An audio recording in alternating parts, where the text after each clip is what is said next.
Hi again, Pastor Marquardt here with this week's Being Challenge. And as we've gone through a couple of them already, committing to community and also studying Scripture, this time we talk about prioritizing prayer. It's the next keystone habit in the Being Challenge.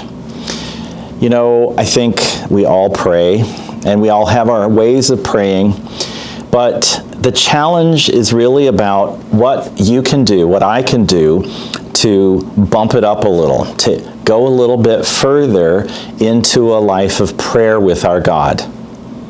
You know, I'm going to share an experience this Sunday in the message that I'm talking about prayer, in which one of my family members experienced such a severe medical crisis.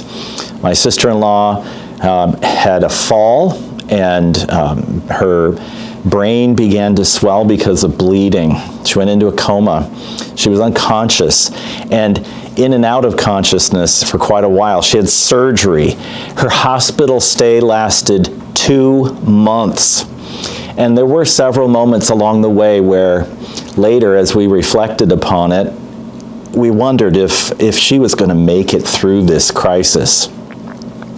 Well, thanks to your prayers and prayers of so many others, prayers that people I know and the rest of my family and the people that they know, and churches and communities of Christians all over the place, thanks to all those prayers, and thanks to our God who answers prayer, I can gladly report that a few months later, she's doing really, really well. In fact, she's exceeded expectations of those who were caring for her through those first couple of months of this year. It's amazing to consider what God can do and what He does.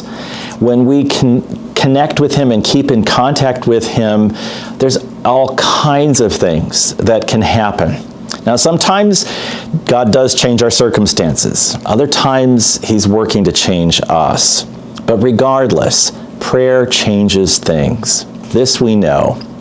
So this week, in the message and in the daily readings from the workbook, and in the different conversations that we'll have, consider with me the power of prayer and what a priority prayer can be and needs to be in our lives as individuals who follow Jesus and as His people, a group of followers here at Grace Lutheran. God's blessings to you as we talk, as we share, as we hear more about prayer.